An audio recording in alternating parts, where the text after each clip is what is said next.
أحبك مثلما أنت أحبك كيفما كنت.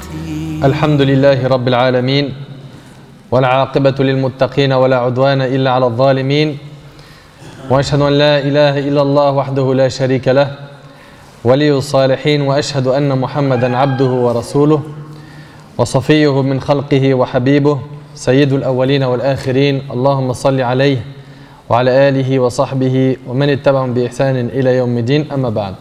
أحبابي الكرام, assalamu alaikum wa rahmatullahi wa barakatuh. Donc on m'a demandé d'aborder un thème qui concerne le couple, qui touche donc la relation conjugale, le bonheur dans le couple. Comment trouver le bonheur dans le couple? Comment préserver l'amour dans le couple? Comment faire pour que cette flamme qu'on a connue dans les débuts du mariage reste et ne s'éteint pas? Comme vous le savez mes frères ainsi que vous mes sœurs, le mariage est une union fondée sur l'amour et l'affection. Allah tabaraka wa ta'ala a dit dans Sourate Ar-Rum, Sourate 30, verset 21, وَمِنْ آيَاتِهِ أَنْ خَلَقَ لَكُم مِّنْ أَنفُسِكُمْ أَزْوَاجًا لِتَسْكُنُوا إِلَيْهَا وَجَعَلَ بَيْنَكُم مَّوَدَّةً وَرَحْمَةً إِنَّ فِي ذَلِكَ لَآيَاتٍ لِقَوْمٍ يَتَفَكَّرُونَ. Allah Azza wa Jalla a dit, et parmi ces signes, parmi les signes d'Allah tabaraka wa ta'ala, il a créé de vous, pour vous, des épouses.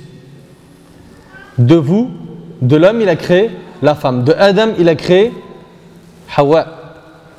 De vous, pour vous, des épouses. Pourquoi? Pour que vous viviez en tranquillité avec elles. Donc le mariage, c'est un repos.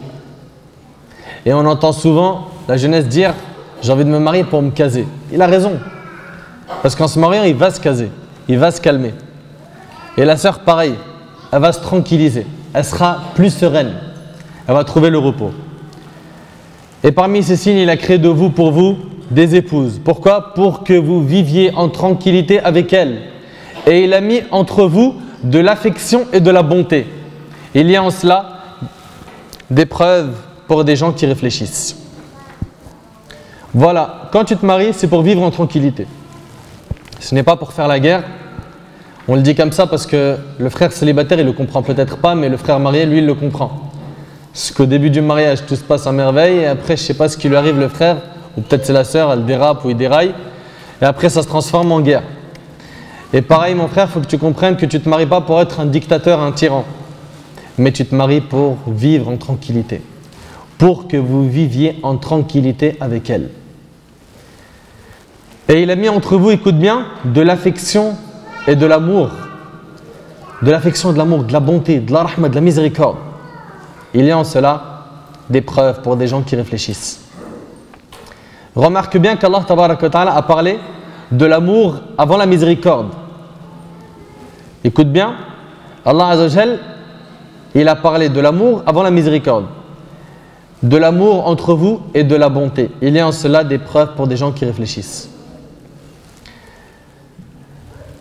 Je vais m'adresser à tous ceux qui sont mariés. Les papas bien sûr, et mes frères qui sont un peu plus jeunes, qui ne sont pas mariés. Le discours les touche aussi. Est-ce qu'on a toujours aujourd'hui, avec ces années de mariage, le même sentiment d'amour qu'on avait dans les premiers mois? Les frères qui sont mariés, lèvent la main. 1, 2, 3, 4. Je suis que des célibataires ou quoi dans la mosquée? Allah yahfaz mon frère. Qu'Allah subhanahu wa ta'ala il vous marie, dites amin. Qu'Allah il vous marie, dites amin. Ah, ils veulent pas le dire amin.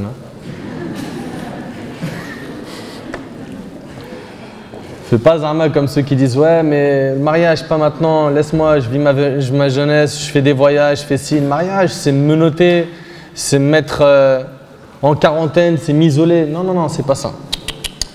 Ça c'est les mauvais mariages, c'est comme ça. Mais le vrai mariage, ala al-kitab ou sunnah, c'est une source de joie. C'est un bonheur. Taïb, vous qui êtes mariés, vous qui avez levé la main, est-ce que vous vivez actuellement, après je ne sais pas combien de temps de mariage, des mois ou des années, le même sentiment avec votre épouse que lors des premiers jours? La réponse, tu la connais. Et bien sûr, ça ne veut pas dire qu'elle est automatiquement bonne ou mauvaise, mais tu la connais. D'accord? Après, j'ai une autre question à te poser. Est-ce qu'il t'arrive de temps en temps, toi mon frère, je vais commencer par toi, de dire des paroles d'amour à ton épouse? Ou est-ce que c'était juste lors des premiers mois? Je t'aime, t'es ma tulipe, t'es ma cerise, t'es ma fraise. Hein? Dans les débuts, mon frère, il lui lâche tout, le paquet. Il en met plein la vue. Même dans son téléphone, il l'appelle la plus belle, la belle gosse, tu vois. Et après quelques mois, ça change. Le nom au téléphone, il change. La voix, elle change. Au début, il voyait son nom au téléphone, son cœur, il battait. Il allait dans un coin, il s'isolait. Excusez-moi les gars, juste un coup de fil vite fait. Après, tu entendais les gens autour de lui dire coin, coin, coin. Mais après, ça a changé. Ça a changé. C'est plus le coin, coin, coin. Ça y est. C'est allô, ouais, tu veux quoi? Une baguette, d'accord, je te la ramène, c'est bon. C'est bon, autre chose? Salam alaikum. Pourquoi ce changement en fait? Pourquoi dans les débuts, tu étais tabarakallah, mashallah, puis après, subhanallah, tu t'es transformé, tu as changé?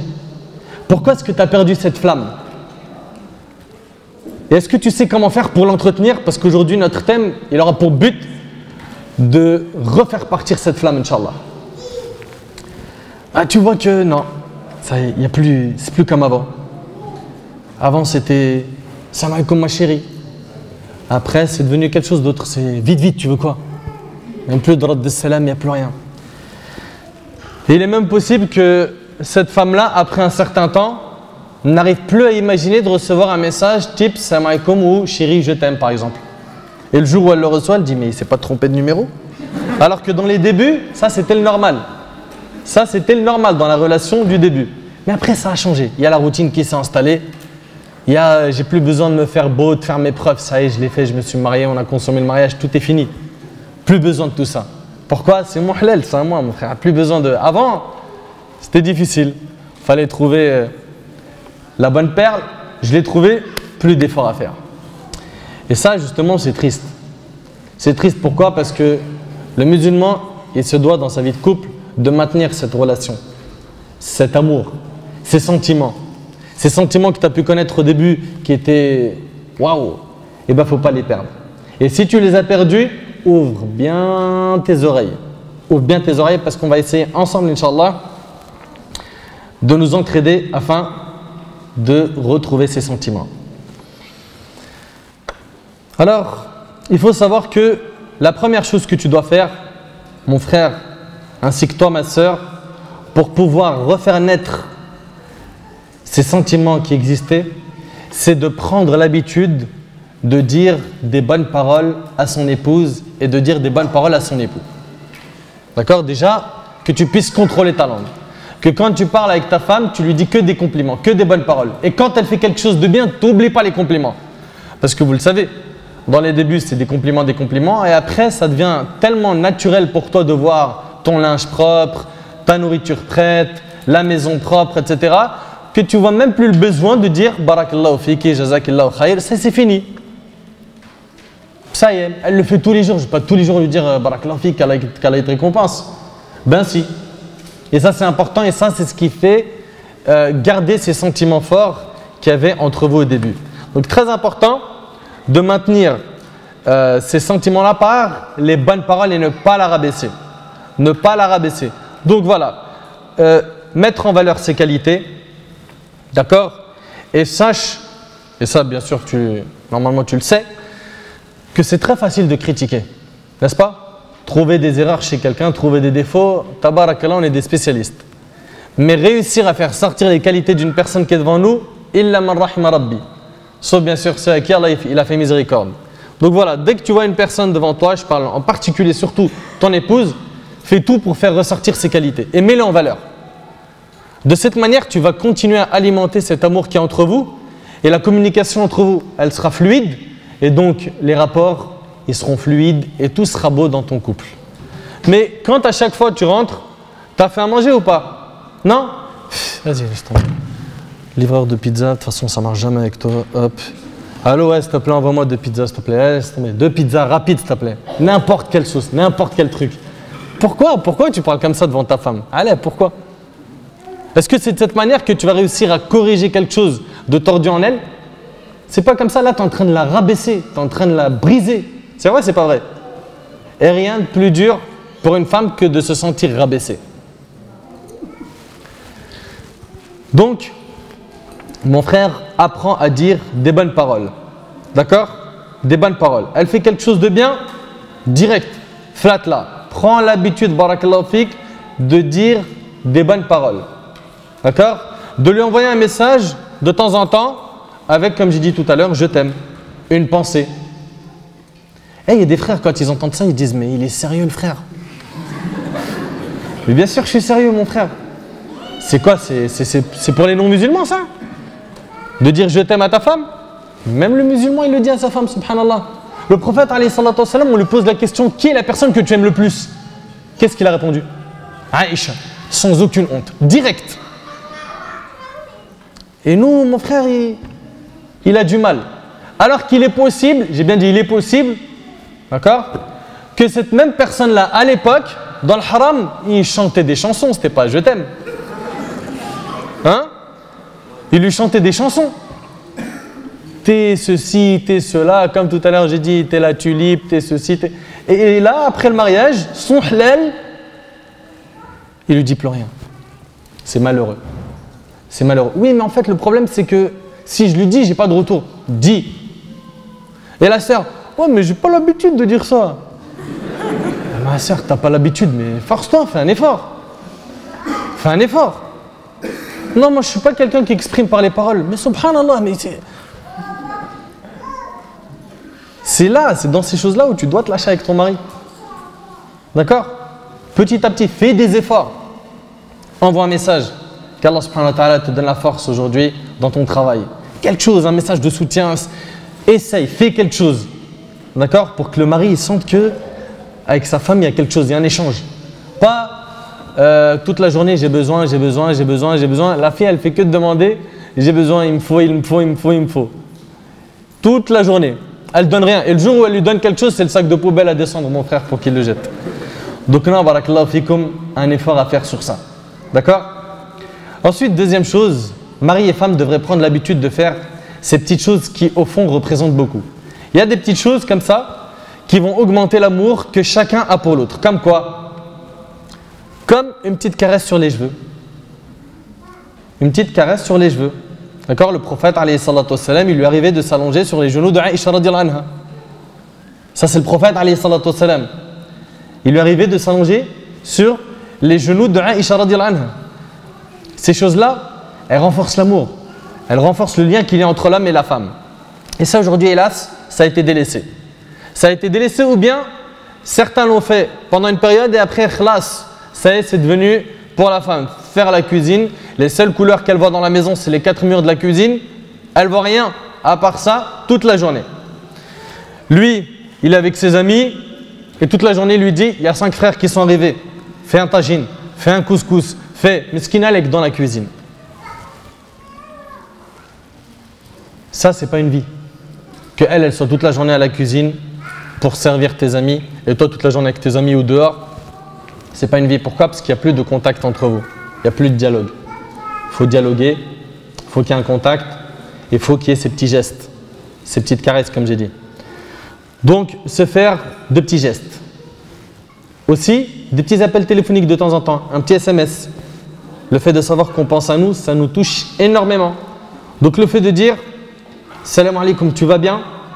Comment ça se passe dans ta journée? Ça va, alhamdoulilah, RAS, les enfants, la maison, ceci, cela. » Tu rigoles un petit peu avec elle, des petites paroles et « Salam alaikum rahmatullah » tout à l'heure, Inch'Allah. Ou un SMS, une pensée. Ça touche, Wallah al-Azim, ça touche. Mais nous, on est pris dans notre routine. Foulan, il est dans son travail, c'est un robot. Ou elle est dans son travail en mode robot. Et ça y est, il n'y a plus ces petites choses-là qui conservent cette petite flamme. Tu vois, ces petites choses-là, elles sont importantes. Elles entretiennent l'amour dans le couple. Si on les délaisse, qu'est-ce qui se passe? Et il est possible que le couple rentre dans une routine, voire que le couple pourrisse. Et ça, c'est la pire des choses. Troisième chose, mari et femme doivent se réserver certains moments durant lesquels ils peuvent se parler sans être interrompus. Un moment où ils peuvent communiquer ensemble, dialoguer.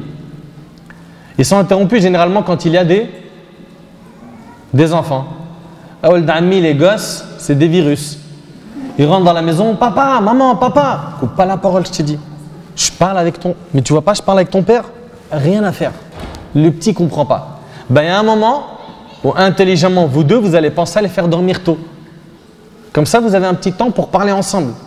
Parce que le petit gosse qui reste avec toi réveillé jusqu'à minuit, tu es en train de le pourrir et tu te pourris le couple. C'est pas une chose bénéfique pour un petit enfant de rester comme ça veillé. Donc, tu le fais dormir et de cette manière-là, tu pourras trouver un moment pour parler avec ta femme. Parle avec elle. Parle avec elle, dialogue avec elle de vos projets futurs, des problèmes qu'il y a en ce moment dans le couple, de voir si on peut trouver des solutions ensemble avec la belle famille, avec les cousins, avec elle, ses membres, les membres de sa famille, ou bien même de parler du passé, des souvenirs, de discuter. C'est très important. Donc, lui parler, tu te rappelles de nos premiers jours, des vacances qu'on avait passées dans tel endroit et ceci, cela, c'est hyper important. Dialoguer, c'est important. Ça crée une intimité dans le couple. C'est très important. Déjà, pour pas qu'on se perde. La première chose que j'ai dit, pour conserver l'amour dans le couple, c'est quoi? Ah, parce que si c'est de la conférence pour consommer, je pars tout de suite. Faut qu'on apprenne. C'est les bonnes paroles, barakallahu fik. Ensuite, juste après, on a dit la tendresse, les petits gestes. C'est-à-dire, il n'y a que le frère qui est venu avec moi qui a retenu, et vous? Alors, les dormeurs là, de Savigny. Troisièmement, on est en plein dedans, c'est le dialogue. D'accord? Donc comme ça, tu retiens. On a dit les bonnes paroles, zid. Les petits gestes, la tendresse. 3, le dialogue, une communication avec ta femme. C'est important. D'accord? Et aujourd'hui, malheureusement, le dialogue il commence à se faire de plus en plus rare. Pourquoi? Avec les nouvelles technologies qu'on a, quand tu rentres dans la maison, la femme elle est sur son iPad, à regarder des recettes ou la SAP. Le mari il est sur son iPad, en train de regarder les résultats de foot. Les enfants, ils ont tous un téléphone, ils sont comme ça. C'est une maison de fous. Il n'y a plus de communication. Il n'y a que des appareils.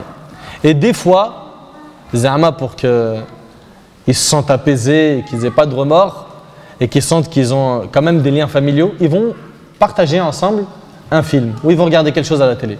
Alors que ce qu'ils ne savent pas, c'est que la télé, c'est une consommation personnelle. Ça, il faut comprendre. Tu ne partages rien en fait. Tu es tout seul, fixé sur l'écran. Ce n'est pas un moment familial. Le moment familial, c'est quand tous ces appareils ils sont éteints et on parle. Et on discute. Ouais, mais on va parler de quoi? On n'a rien à se dire. Parle, akhi. Parle. Rappelez-vous Allah subhanahu wa ta'ala. Parlez un petit peu de religion. C'est bien aussi de parler de religion, de rappel dans nos assemblées. Mais tu les vois, non? Et le jour où ils ont une occasion de parler, comme ils ne sont pas fut-fut pour trouver des sujets de discute, ils vont attraper une proie, une personne et médisance. Allez, hop, on est parti. Lui, on le massacre. C'est la victime d'aujourd'hui. C'est notre dessert. C'est vrai, c'est pas vrai? Il n'y a plus rien à dire, donc on attrape une personne, ses défauts, on rigole sur lui. Mais t'as vu comment il est moche, comment il est ci, comment il est ça, hein? Et on ne le lâche pas. Et ils sont mauvais. J'ai dormi avec lui. Comment il ronfle, mon frère? On dirait deux smirmors qui... Subhanallah. Ça, il n'y a que ça en fait. Que la médisance dans nos assemblées ou les appareils électroniques. Non, il faut couper tout ça et qu'on parle. On discute. Les enfants aujourd'hui, ils sont sur Internet, Facebook, ils ont tous un téléphone avec les applications Twitter, Facebook, ils sont tous dans le speed. Et il n'y a plus de communication. Donc, très important de trouver un temps pour communiquer, pour dialoguer, pour parler. Et ne me dis pas, j'ai pas le temps. Le prophète, alayhi salatu wassalam, il n'avait pas une femme, il en avait plusieurs. Et il arrivait à trouver le temps pour chacune alors qu'il avait plus de responsabilités que toi et moi. Quatrièmement, garder un contact physique étroit et sain pour la relation. C'est-à-dire, comme lorsque le couple est assis dans le salon et lorsqu'il marche dans la rue, il faut qu'il y ait cette intimité. J'explique un peu plus. Il faut tout faire pour se retrouver ensemble avec sa femme. Ce n'est pas par exemple dans la maison il a envie de rester avec elle et être proche d'elle, mais dans la rue il a honte d'elle, il ne marche pas avec elle. Il va faire les courses, il lui dit fais le rayon des gâteaux et moi je fais le rayon des boissons et on se voit à la caisse. Il ne veut pas marcher avec elle. C'est quoi ces frères-là? T'es sérieux, Akhi? Comment est-ce que tu... C'est quoi ça? C'est pas possible. Non, de partager un maximum de moments ensemble. Marche avec elle, tes achats avec elle, fais tout pour rester un maximum de temps avec elle. Ne perds pas l'occasion de le faire. Le prophète, sallallahu alayhi wa sallam, il est invité par un de ses voisins et il faisait des bons repas, ce voisin-là. Et c'est rapporté par Muslim. Et le prophète, alayhi wa sallam, lui dit, est-ce que ma femme, elle est invitée? Il lui dit non. Il lui dit, je refuse l'invitation. T'arrives à imaginer? Nous, c'est l'inverse aujourd'hui. Ma femme, elle est invitée? Elle est à la maison, elle a les enfants, il faut qu'elle s'occupe, tout ça. Elle apprend, elle étudie, elle est à l'école, elle est fatiguée. Il veut tout faire pour la laisser à la maison et lui partir tout seul. Et son plus grand kiff, c'est quand il est libéré de sa femme et qu'il est avec ses amis. Alors que c'est pas comme ça. Normalement, tu dois tout faire pour... Ouais, mais après, quand je reste avec elle, c'est électrique. Voilà, son cerveau, c'est un autre truc, c'est un autre monde. J'ai pas trouvé un catalogue pour comprendre ma femme. La logique, c'est illogique avec elle. C'est l'illogique et logique avec elle. Moi, j'arrive pas. Akhi, assieds-toi avec elle, discute avec elle, dialogue avec elle, essaye de la comprendre, ferme l'œil sur certaines choses et avance. Avance. Donc, quatrièmement, c'est de tout faire pour rester un maximum de temps avec elle et ne pas la fuir. D'accord? Ne pas la fuir. Cinquièmement, le soutien émotif. Le soutien émotif devrait toujours être présent lorsque l'un des deux époux en ressent le besoin. Lorsque la femme est enceinte, écoute bien mon frère, ou qu'elle est dans sa période menstruelle, elle a ses menstrues, elle a ses règles, pendant cette période, elle a besoin d'un certain soutien moral de la part de son mari. Pourquoi? Parce que psychologiquement, elle peut être affectée. D'accord? Elle peut souffrir d'un stress psychologique qui va affecter son comportement négativement. Ça, c'est pendant les périodes de menstrues ou pendant les périodes de grossesse. Donc l'homme doit prendre en considération ça et ne pas être dur avec elle. Si jamais elle réagit mal, rappelle-toi qu'elle est indisposée. Prends en considération ces points et sache que quand tu es présent dans le moment de besoin, ça augmente l'amour dans le couple. Clair? On continue. Sixièmement, l'expression matérielle.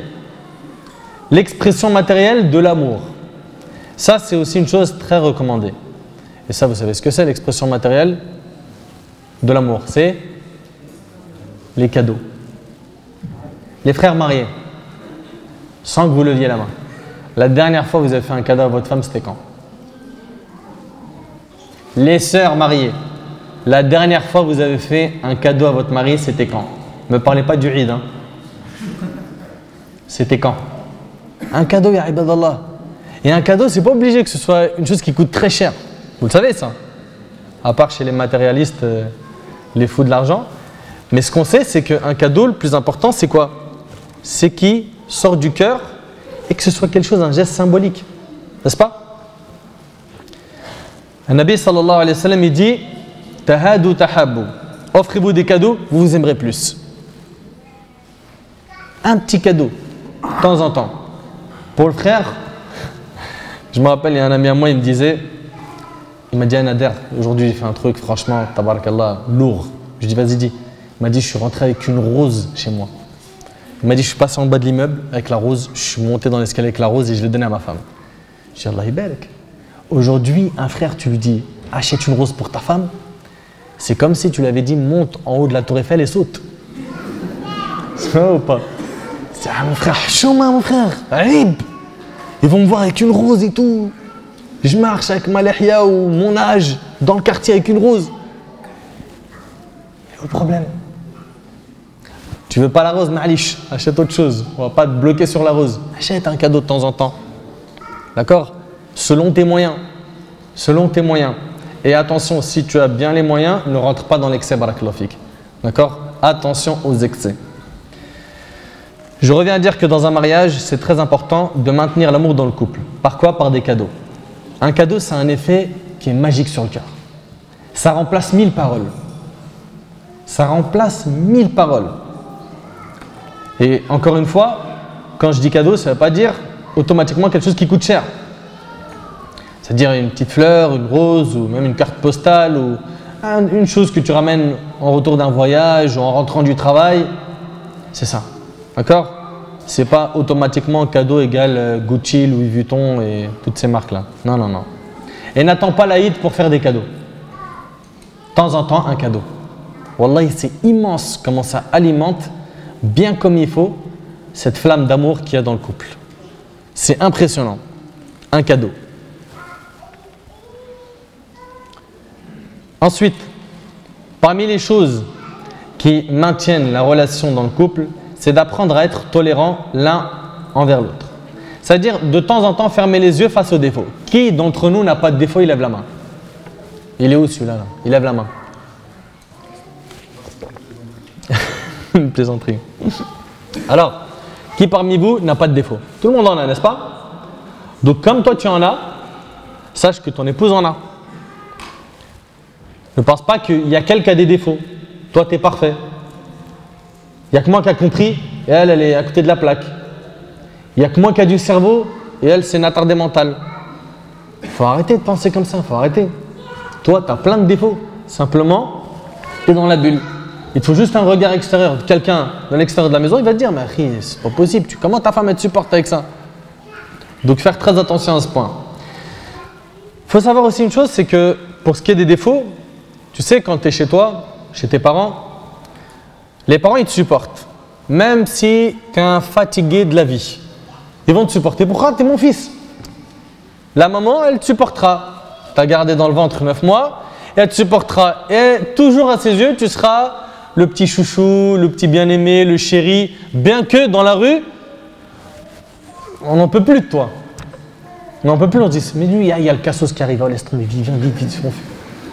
Pourquoi? Parce que réellement, tu es un cassos. Mais tes parents, ils feront toujours un effort pour te supporter. Pourquoi? C'est les parents. D'accord? Et qu'est-ce qui se passe quand tu es un cassos généralement? C'est que tu vas tout faire pour couvrir cette image et montrer une autre image aux gens, à tes amis, pour pas qu'ils voient que tu es un super méga grand cassos. Donc voilà, il va tout faire pourquoi? Pour cacher cette image. Mais le jour du mariage, là, c'est plus tes parents qui ont l'obligation de te supporter. Et là, tu ne peux plus rien cacher à ta femme. Ça devient ton miroir. Elle voit tes défauts matin, midi et soir. Et pareil, pour toi, tu deviens son miroir. Et là, en fait, ce que toi, tu as réussi à cacher aux gens, tu ne pourras pas réussir à le cacher à ta femme. Et c'est là où il y a le clash. Elle va directement mettre le doigt sur ce qui ne va pas. Après, c'est à toi d'être intelligent, de corriger ces défauts-là et de te dire alhamdulillah, j'ai quelqu'un qui m'aide à faire ça. Mais de t'enorgueillir et de dire mais tu te prends pour qui? Mais même toi, regarde la maison, ça fait 4 jours que tu ne l'as pas fait. T'es sale. Et après voilà, ça part en combat de coq. C'est pas bon. C'est pas bon. Apprends à reconnaître. Oui, c'est vrai, j'ai eu tort. T'as raison. Je vais faire un effort dessus. Inch'Allah, on s'entraide. Mais c'est dur pour l'ego, pour le nafs. Pourquoi? Parce qu'on aime donner des conseils, mais on n'aime pas en prendre. Donc, je reviens à dire que ta femme, ça sera donc ton miroir. Et toi, tu seras son miroir. Et qu'il faudra apprendre à quoi? À fermer l'œil de temps en temps. À ne pas s'arrêter sur tout. Parce que si tu t'arrêtes sur tout, regarde, dès le matin, tu m'as fait un petit déj, le lait, il était froid. Je suis sorti, tu m'as pas dit bon courage, tu m'as rien dit, tu as fermé la porte, normal. Je suis parti au travail, tu m'as pas envoyé de message. Je t'ai appelé, tu n'as pas répondu. Et après, il s'arrête. Oh mon frère, calme-toi. Et la sœur, pareil. La sœur, mais c'est là, c'est encore pire. Chez les sœurs, ça, c'est une maladie. Excusez-moi les sœurs. Chez les sœurs, on va piquer un petit peu. Avec une petite dose, hein, pas une grande. Chez les sœurs, le prophète, de toute façon, il l'a dit dans le hadith qui est rapporté par Bukhari et Muslim, il a dit « Ô femmes, faites des aumônes car vous représentez la majorité des gens de l'enfer. » Et après, on lui a dit « Mais pourquoi cela ?» Il a dit « Car les femmes, elles sont ingrates. » Il a été questionné, ingrates envers leur Seigneur, il a dit non, ingrates envers leur mari, s'il leur fait du bien toute sa vie et qu'elles voient en lui un défaut, elles lui disent « Je n'ai jamais rien vu de bien avec toi. » Ça, c'est la description des femmes destinées à l'enfer, waliyadu billah. Celle qui, le mari va lui faire plaisir H24 et après va lui dire « Mais qu'est-ce que t'es mauvais pour une petite chose, une toute petite chose, t'es mauvais. Franchement, t'as vraiment le cœur noir. » Et tu sais, des paroles qui écroulent un immeuble, tu vois. Elle ne calcule pas. Elle, c'est les sentiments qui prennent le dessus et non la raison. Elle lui envoie un missile Scud. Lui, il s'écroule après. Il dit, ah ouais, c'est comme ça. Toute ma vie, je me sacrifie pour toi. Et toi, tu vois rien à part ça. Et ça part en feu. Et Shaitan, après, il chuchote un peu ici, il chuchote un peu là-bas. Ta fierté, ta izza, comment tu te laisses faire? Réponds-lui, t'as vu ce qu'il t'a dit? Tu vas te rabaisser, ma soeur? Non. Monte le volume. Ça part en feu jusqu'à ce qu'il y en ait un des deux qui dit, mais si t'es pas content, on va voir ailleurs. Bah ouais, bien sûr, je vais avoir une petite alerte répudiée. Après, il vient pleurer avec 4 tonnes de mouchoirs. Lui et elle, les deux, ils pleurent. Pourquoi tu pleures, Akhi? Parce que voilà, j'ai divorcé, j'étais contraint, j'étais sous pression. Vas-y, raconte-moi la pression. T'as mis un couteau sous la gorge? Non. Sous pression, Galak. C'est de la folie, subhanallah. Ah, vous n'avez pas remarqué qu'aujourd'hui, on se marie vite et on divorce vite, malheureusement? Et ça divorce pour n'importe quoi. J'entends les raisons des fois des divorces ou les raisons des disputes. Wallah, j'ai fait des médiations des fois dans des couples où je les écoute les deux. Bismillah, je vous écoute. Je ne sais pas ce qui se passe. Vous m'avez appelé, je vous écoute. Le frère, il se plaint. La sœur, elle se plaint.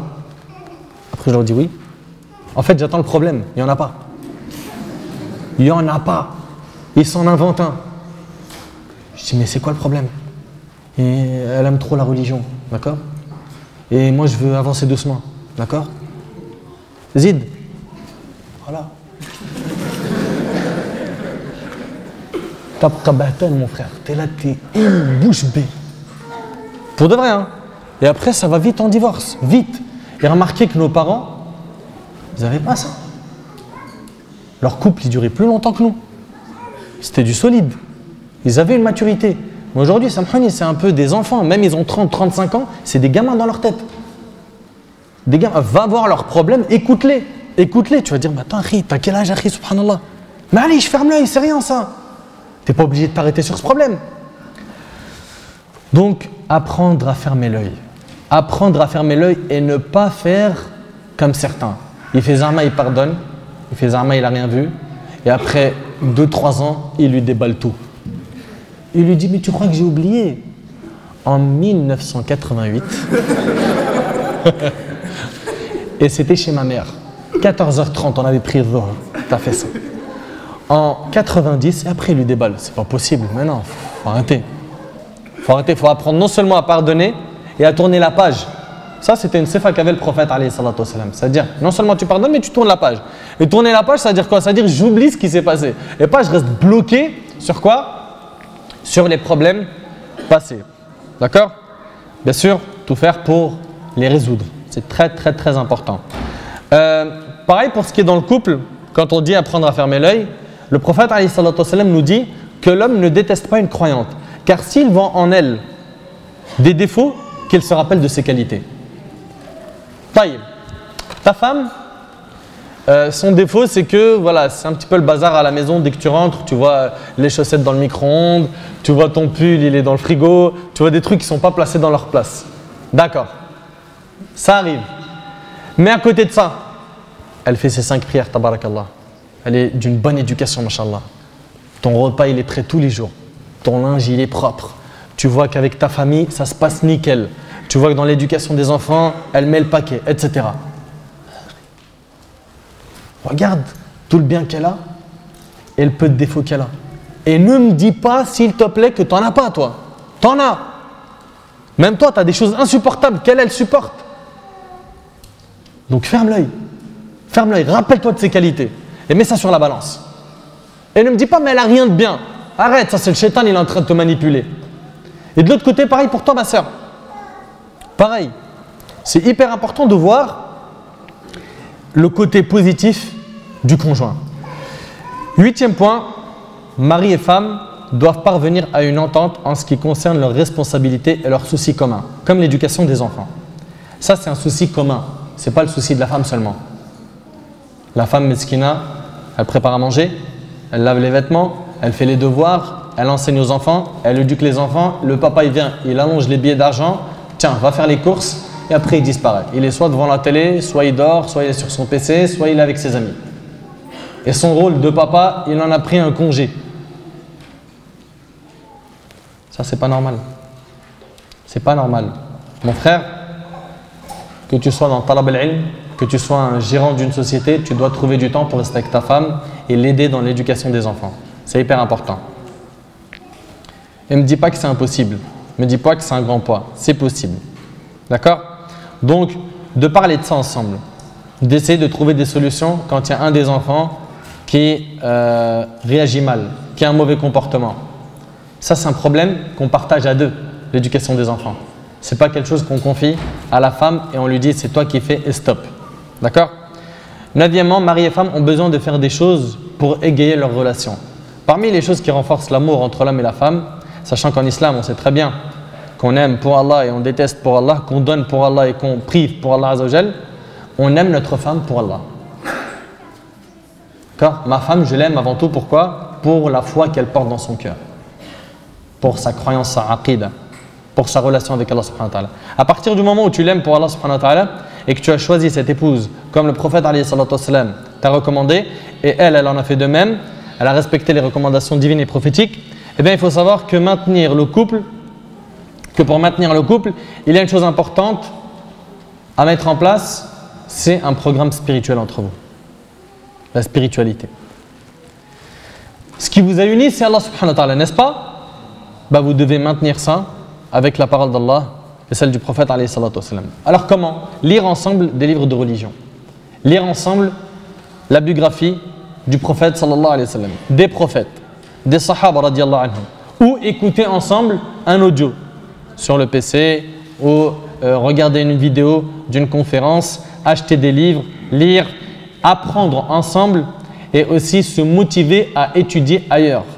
C'est-à-dire que vous deux, vous soyez inscrits dans un endroit où vous pouvez apprendre Al-Qur'an al-Karim, où vous pouvez apprendre la sunna du prophète alayhi salatu wassalam, vous pouvez apprendre la religion, l'arabe, parce que si un des deux, il évolue vite dans la religion et que l'autre, il reste au même stade, au même niveau, il va y avoir un moment, un fossé qui va se creuser entre les deux.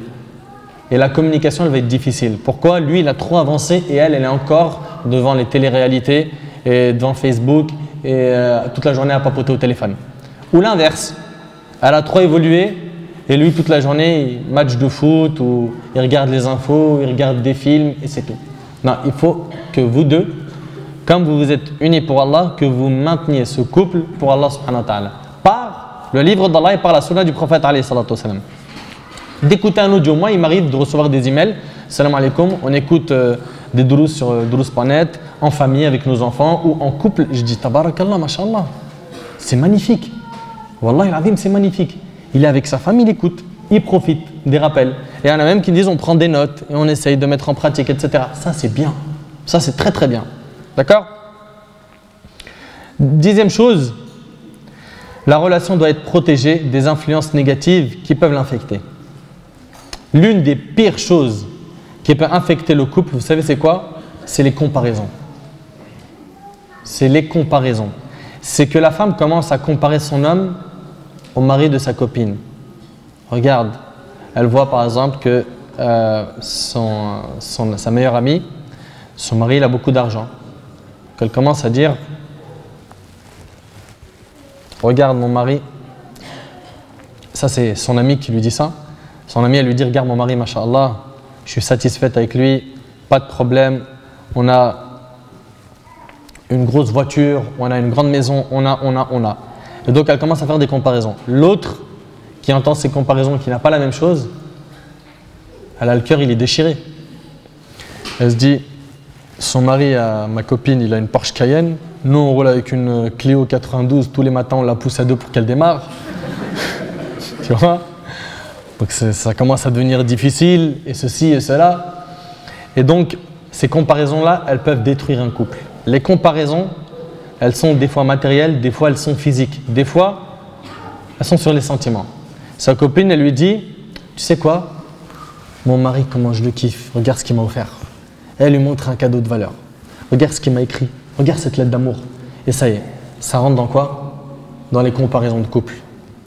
Donc ma soeur, toi qui vis le bonheur avec ton mari, garde ça pour toi. D'accord? Garde ça pour toi, c'est mieux. Sans compter l'aïn, le hasad, la jalousie et l'envie, ils sont violents et virulents et ils ont un effet qui est fort.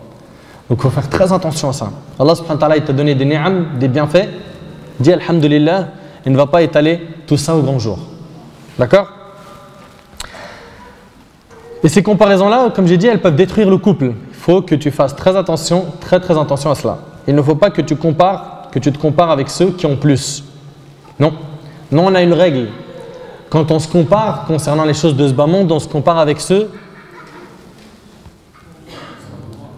qui ont moins que nous. Fait dunya, je fais une comparaison. Par exemple, moi je vis, je sais pas moi, dans un bâtiment, on a un 2 pièces dans la famille ou un 3 pièces. Est-ce que je vais me comparer avec mon meilleur ami qui a une villa ou avec mes frères et sœurs en Syrie qui se font bombarder qui n'ont même pas de maison?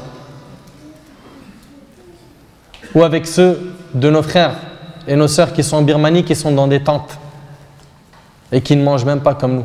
C'est avec eux qu'il faut se comparer quand il s'agit des choses de ce bas monde. Mais par contre, quand il s'agit des choses de la religion, je me compare avec qui? Avec ceux qui sont en dessous de moi ou au-dessus? Au-dessus. C'est ça ou pas? Donc par exemple dans la religion, je vois par exemple mon frère Foulan, il connaît le Coran par cœur. Lui, il m'est recommandé de l'envier. D'accord? De souhaiter être comme lui. Et de faire des efforts pour essayer d'être comme lui. Mais quelqu'un par exemple, il a une grande voiture. Pourquoi t'en fais un souci? Mais après, tu vas mourir, tu seras dans un trou. Ta voiture, tu vas la laisser sur terre. Et dans ce trou, par contre, une chose que tu vas prendre avec toi, c'est tes œuvres. Et parmi les meilleures œuvres, apprendre, lire, mettre en pratique et enseigner le Coran. Le prophète il a dit, regardez ceux qui sont en dessous de vous, en ce qui concerne le bas monde, et non pas ceux qui sont au-dessus de vous. D'accord? Ça c'est très important. Et de cette manière-là, tu pourras dire Alhamdulillah. Tu pourras dire Alhamdulillah. Je me rappelle, je l'avais dit il n'y a pas très longtemps dans une conférence, grâce à Allah Azza wa Jal, avec l'association de Durus.net, chaque année on organise une Umrah, un voyage, un petit pèlerinage en Arabie Saoudite. Et cette année, donc on est rentré de ce voyage il y a quoi? On va dire 2-3 semaines, à peu près. Et quand j'étais dans la mosquée de Mecca, à la Kaaba, c'était Cheikh Maher al-Mu'aqli qui dirigeait Salat al-Isha. Vous connaissez Maher al-Mu'aqli? Oui. Qui connaît? Il lève la main. Il faut apprendre à connaître ces noms. Hein. C'est les récitateurs qui, machallah, ils ont une très belle voix. Parce que si je vous parle de Cristiano Ronaldo, des trucs comme ça, vous allez tous lever la main. Mais Maher al-Mu'aqli, pas tout le monde a levé la main. Donc ce que je voulais dire, c'est que lui, Abdullah Johani et d'autres parmi les récitateurs, ils étaient là-bas et donc on a pu profiter et savourer des moments très forts. Subhanallah, rien qu'une prière dans la mosquée de la Kaaba, une prière, tu la savoures, ta foi elle augmente, mais tu peux même pas imaginer. Tu ressors, tu es rechargé, mashallah. Et dans ce voyage-là, je vous parle de ça, pourquoi? Pour vous parler des bienfaits d'Allah. On a pris avec nous 3 sourds. 3 sourds, ils sont venus avec nous. Il y a le frère, l'interprète Mourad qui est avec nous, qui est dans l'association d'Al-Mansin, donc c'est lui qui a interprété ce que je disais, qui traduisait ça en langage des signes. Et je me disais, subhanallah, ils sont avec moi dans la même mosquée, on est dans le même endroit, mais ils ne savourent pas la même chose que moi. Pourquoi? Parce que moi, Allah il m'a donné des oreilles avec lesquelles j'entends, mais lui, il a été privé de ce bienfait. C'est pas impressionnant? C'est-à-dire que cette personne-là ne sait même pas à quoi ressemble la récitation du Coran là-bas. Et c'est là quand tu vois ça que tu dis Ya Rabb lak alhamd. Allah subhanahu wa ta'ala m'a donné trop de bienfaits. Wallah, il m'a donné trop de bienfaits. Et il y avait aussi Paris-Glantine, je ne sais pas si vous connaissez, c'est une association qui s'occupe de faire des Corans en braille pour les aveugles. Ils avaient ramené avec eux aussi 2 aveugles. Et quand j'ai rencontré les frères là-bas de Paris-Glantine et qui m'ont dit qu'ils ont ramené 2 aveugles, je me suis mis, j'ai commencé à m'imaginer être aveugle devant la Kaaba. T'arrives à imaginer, Akhi? Tu es dans la terre la plus aimée d'Allah subhanahu wa ta'ala et tu ne peux pas voir la mosquée de la Kaaba. Tu ne peux pas voir la Kaaba. Tu vas faire tawaf, tu vas faire ta umrah, mais c'est quelqu'un qui tient la main. Allahu Akbar. T'as vu la ni'ma des yeux, comment elle vaut cher, mon frère? Nous, au lieu de se dire, alhamdulillah, j'ai les yeux, j'ai les oreilles, j'ai la langue, je peux parler, j'ai mon ventre, il fonctionne, j'ai mes pieds, ils marchent. Nous, on n'est pas là à reconnaître les bienfaits qu'on a déjà, mais on est tout le temps là à rechercher ce qu'on n'a pas. Ouais, wallah, je me rappelle que quand j'étais là-bas, j'ai pris une grosse claque. Quand j'ai vu ça, j'ai dit subhanallah, on se plaint de quoi? Ah, dis-moi, tu te plains de quoi? Ton corps humain, rien que ton corps, il vaut des milliards. Ton corps, Si tu remercies Allah subhanahu wa ta'ala toute ta vie pour ton corps, ou plutôt toute ta vie ne te suffirait pas pour remercier Allah pour la santé que tu as. Ni'ma, ni'mat as-sahha. Mais non, nous on n'est pas dans ça. Ensuite, parmi les choses aussi qu'il faut faire attention, qu'il faut gérer dans le couple, c'est ne pas faire rentrer des personnes qui ne sont absolument pas compétentes et pour n'importe quelle raison dans mes problèmes de couple. Il arrive un problème de couple comme n'importe qui en a et directement il appelle sa mère ou elle appelle son père ou elle appelle sa mère ou elle appelle sa soeur ou des amis et après ils ont des conseils de mauvaises personnes. Et ça c'est une cause de destruction dans les couples. Pourquoi? Parce qu'ils vont s'adresser à des gens qui ne sont pas matures ou bien ils vont s'adresser à leurs parents qui vont mettre en avant le côté sentimental. Comment est-ce qu'on peut faire ça à ma fille? Comment? Il t'a dit ça? Il t'a dit cette parole, t'es sûr? Bon, on y va tout de suite. C'est fini, tu prends tes affaires et tu rentres chez toi, c'est fini. Il divorce ce soir. Mais toi qui es père de famille, avant de dire ça, mais va écouter la version du frère d'abord. Pourquoi directement tu t'es rangé du côté de ta fille? C'est pas ça l'équité de l'islam. Va d'abord voir quelle catastrophe et quel crime elle a fait. Peut-être qu'elle a fait beaucoup plus que lui. Donc, avoir ce recul et, comment dire, ne pas se précipiter quand nos enfants se plaignent d'un problème de couple. Et le couple en lui-même, il ne fait pas intervenir les gens pour oui et pour non. Et attention à étaler le linge sale dans le couple. Et attention à étaler le linge sale du couple. Ça veut dire que le frère, dès qu'il y a un problème avec elle, il appelle ses amis. Regarde ce qu'elle vient de me faire, regarde, regarde, regarde. Et après, tout le monde parle de sa femme. Ou l'inverse, c'est la sœur. Elle va parler de son mari en mal. Regarde ce qu'il m'a fait, regarde, regarde, regarde, regarde. Et après, tout le monde parle de son mari en mal. Et le jour où ils se réconcilient eux deux, ça y est, c'est réglé entre eux, ben, l'image du mari, elle a été bafouée, salie devant tous les frères et devant toutes les sœurs. Pourquoi? Parce que vous, certes, vous avez arrangé les choses entre vous, mais l'image que vous avez diffusée à l'extérieur, elle ne s'est pas réparée. Les gens, ils l'ont stockée ici. Ils ont en tête que cette femme-là, elle est mauvaise ou cet homme-là, il est mauvais. Et donc, de cette manière, on salit l'honneur d'un croyant. Et ça, c'est un crime. Donc, mes sœurs, Allah barik fikum, mes sœurs, et vous les frères, faites attention à vos langues, maîtrisez vos langues. Essayez de résoudre vos problèmes seuls. Surtout que la plupart, on peut les résoudre seuls. Quand il y a un cas de force majeure, on consulte, mais pas n'importe qui. Des gens sages. Si nos parents, on sait qu'ils vont être justes et qu'ils ne vont pas directement prendre parti pour l'enfant, à ce moment-là, on les consulte. Si on sait que le côté sentimental, il va dominer, à ce moment-là, on va voir un imam, quelqu'un de religieux, et on étouffe les problèmes de couple devant la famille. D'accord? On étouffe les problèmes de couple. Surtout que quand la fille, elle vient, elle dit à son père, mon mari, il m'a dit par exemple, tu n'auras pas d'argent pour telle et telle chose alors que j'en avais besoin pour l'école ou pour mes études ou un truc comme ça. D'accord? Ce problème-là, toi, tu as réussi après à le résoudre, on va dire 1 heure ou 2 ou un jour ou 2 après avec ton mari. Mais est-ce que ton père, il va oublier facilement ce qu'il t'a fait? Non, il va stocker ça. Et il va le garder et son cœur, il va commencer à noircir. Et petit à petit, l'accumulation, après un certain temps, elle va voir le jour. Et directement, le père, il va craquer. Et il se peut même que, et c'est arrivé, on a reçu des emails, voilà, on a eu des problèmes qui ont été énormes entre moi et mon mari, on a fait rentrer la famille, on a divorcé. Aujourd'hui, je suis dans ma période de viduité, c'est la sœur qui raconte, ça y est, on s'est réconciliés, on veut reprendre, mais les deux familles refusent totalement qu'on renoue les liens.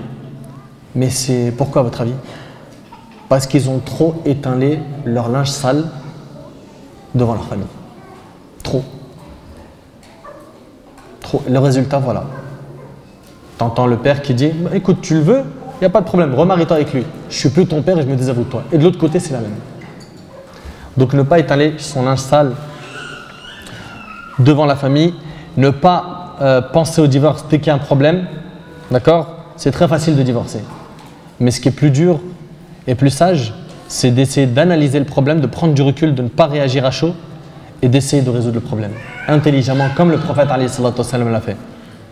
Sachez que le prophète, alayhi salatu wassalam, notre exemple, notre modèle, il a eu aussi des problèmes de couple. Il en a eu. Il lui est même arrivé de délaisser ses femmes pendant 1 mois. Et c'est rapporté par le Bukhari. 1 mois, il ne leur a pas adressé la parole jusqu'au point où les gens pensaient qu'il avait répudié ses 9 femmes. Mais ce n'était pas le cas. Mais est-ce qu'il a résolu ce problème par la violence, par la vulgarité, par le fait de frapper, par le fait de rabaisser, d'humilier ses femmes? Wallahi non. C'est pas ce qu'il a fait, alayhi salatu wassalam. Donc que l'on prenne exemple sur le prophète, alayhi salatu wassalam, et qu'on essaye de fermer l'œil et qu'on essaye de tout faire pour maintenir l'amour dans le couple. Dans le couple des pieux, il y a le pardon, il y a le fait de s'excuser, de reconnaître le tort. Le soir même, il lui embrasse la tête, pardon, je suis désolé. Elle-même, elle en fait de même, et c'est réglé, c'est bouclé. Par contre, s'il n'y a pas de piété dans le couple, s'ils ne sont pas pieux, et si dans le moment de la divergence, on ne tranche pas cette divergence avec le Coran et la Sunna, qu'est-ce qui se passe? Insultes, humiliations, coups, et après, ces gens qui ont des apparences de frères et de sœurs font ce que font les voyous. Font ce que font les voyous. Et après, à la fin, ça y est. C'est pas un frère, c'est un frère en carton. C'est pas une sœur, c'est une sœur en carton.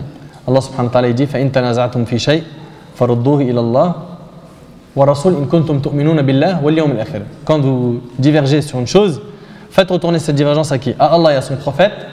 Si vous croyez en Allah et à son prophète, au jour dernier, إِن كُنتُمْ تُؤْمِنُونَ بِاللَّهِ وَالْيَوْمِ الْآخِرِ. Si vous croyez en Allah et au jour dernier.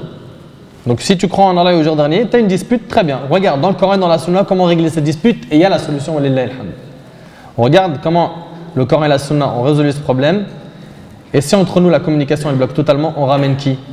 On ramène une personne de ma famille, une personne de ta famille qui sont sages, pas qui vont se taper sur les pattes et qui vont, Inch'Allah, essayer de régler le problème. Et si ces personnes ne sont pas aptes, à ce moment-là, on fait intervenir des personnes de science et on écoutera, Inch'Allah, leurs recommandations et leurs conseils. C'est clair? Donc, qu'est-ce que vous avez retenu de tout ça? Les grands points. Le premier point, c'est, je vais interroger. Tfadal.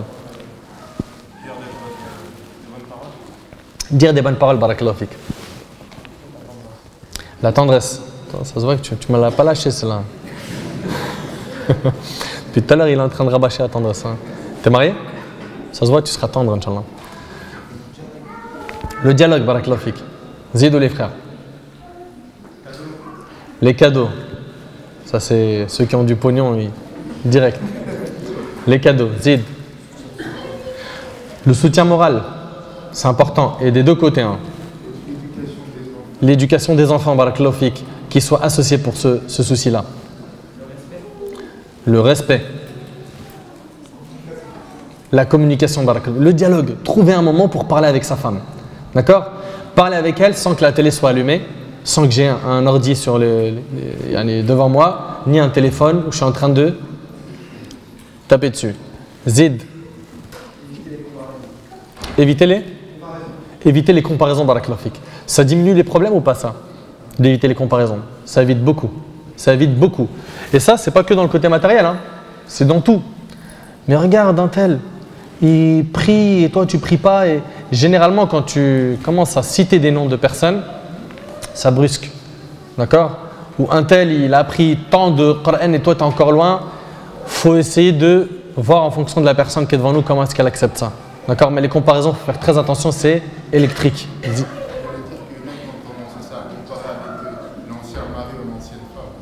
Oh, ça c'est autre chose ça. Oh là là. Il a dit, il y en a aussi, ça c'est des comparaisons, ça c'est du nucléaire ça. Il a dit c'est les comparaisons de personnes qui comparent sa femme avec son ancienne femme. Il dit regarde, toi t'es comme ça, mais Zoulikha que j'avais avant, tabarakallah mon frère. Ou elle lui dit Mohamed que j'avais avant et ceci et cela. Faut faire gaffe, faire très attention à ça. Barakallahu fik. Mon frère, programme spirituel. Un programme spirituel, un programme religieux. Je prends un livre de religion, tafsir ou hadith avec sharh et je lis quelque chose avec ma femme. Qui le fait ça? Sahara. C'est pas possible. Faire très attention à ça. Naam? La réponse des sœurs. Comment tu veux que je fasse ami à la prison? Je peux pas savoir. Je peux pas le savoir. Donc on est obligé de taper que sur ceux qui sont devant nous. Pas le choix. Zidou les frères. Un autre à part le... Pas les mêmes. Un autre. L'intimité du couple, c'est-à-dire faire beaucoup de choses ensemble. Barakallahu fik. Très très bien. Ouais mon frère. La même chose. Masha'Allah. Barakallahu fik. Ne pas étaler son linge sale en public.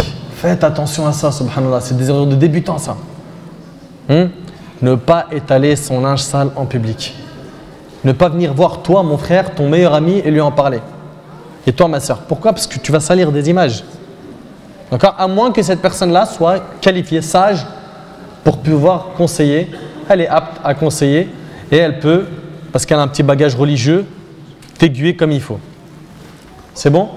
Autre chose à rajouter? Je pense qu'on a tout dit. Non? Si on peut les laisser pour après, Inch'Allah. D'accord? Voilà, ça c'était en bref résumé. Comment faire pour maintenir cette relation d'amour dans le couple. Qu'Allah subhanahu wa ta'ala fasse augmenter l'amour dans nos couples, dites Amin. Qu'Allah tabaraka wa ta'ala écarte le diable de nos couples. Qu'Allah azza wa jal nous fasse vivre le repos et la tranquillité, l'apaisement dans notre couple.